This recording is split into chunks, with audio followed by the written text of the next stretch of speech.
Math is, without a doubt, one of the deepest and most taught subjects in the world. If you really consider it, you're able to realize that math is something completely endless, just like space and just like time.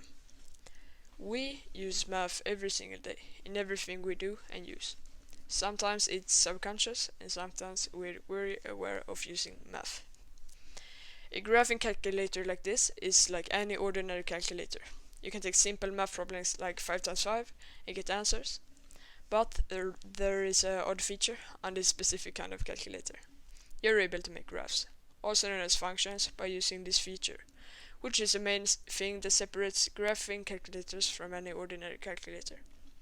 The simplicity in this device is actually stunning. Considering the possibilities, only knowing the basics could be a huge step away from any ordinary calculator. The first steps of mastering this device is knowing what commands you can run and which buttons to press. First off, we have to turn the device on, which you do by pressing on here. And you should see this little square blinking. And by doing that, you simply press the button that says on.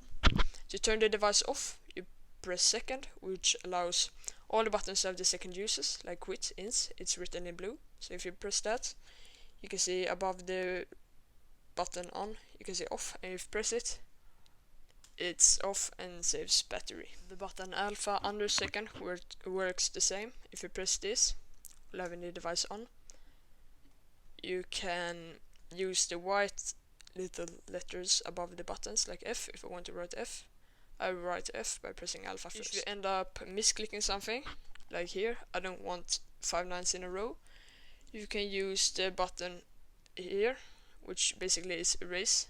If you're just pressing it like this, it doesn't work. You have to use the arrows.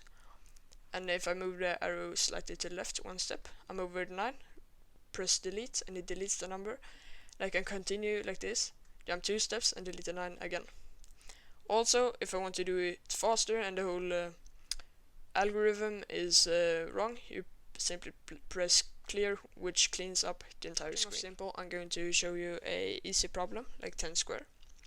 To do this, you start off very easy by using this part of the calculator, which makes it basically an ordinary calculator.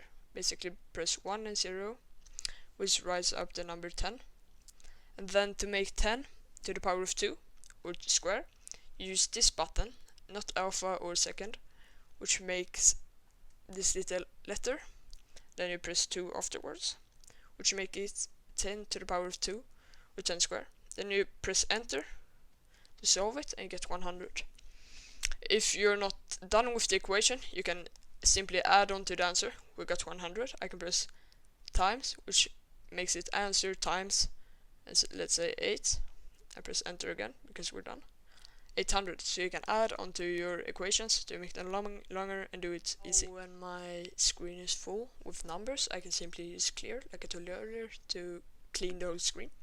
So we can get onto the more complex parts of this calculator, which is making graphs. Starting off, you press y equals, which brings onto this new page where you can write in all the, let's say I want a graph on x times 2 or 2x, which basically will show all the different possibilities if x was replaced with a number.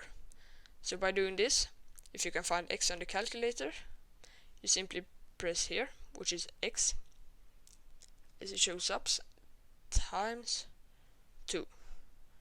And then when we have this input, you could add on more functions and have them in the same graph, but that is a bit complicated, I think, so we will just have it here.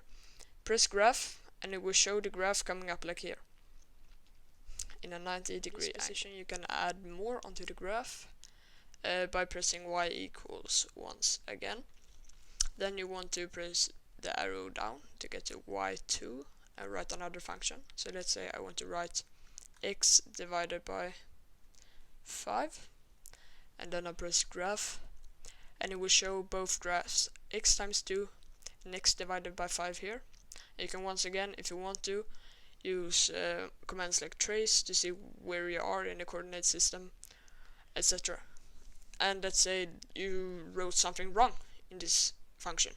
You can, like I told you earlier, use the arrows, press delete, and we delete that. Let's say it was x times 5 actually, and it will do it for you, x times 5. So you can make it very easy for yourself and also clear it. To learn any calculator, you can use something that's called trig functions and make very interesting graphs. The only thing is you have to make sure you go into mode and change from func to pole. Mode is translated to settings or is settings. You go into here, press the down arrow 1, 2, 3 times to the side, 2 times, and press enter. Remember that trig graphs aren't used in any effective way. It's something you can mess around with and make funny graphs when you just have to waste some time or burn some time. What this does, it turns all the x's in your graphs into thetas when in pole settings. When you press y equals again, it makes everything to r because it changes the settings. It's nothing you have to worry about. Just make sure when you use the graphing calculator for your problems, you have to change the settings once again. Now we can have the first one and do a cool graph, which I can show you right in 90 sin this button 550, and now I press X, which isn't really X, it makes this. Close it and press graph, and it does a very cool graph. It goes pretty slow, but it makes something that seems like the universe or something endless or a star. You can believe it is whatever you want. It isn't the only cool thing you can draw. You can go into this once again, clear it, and make a flower or fly.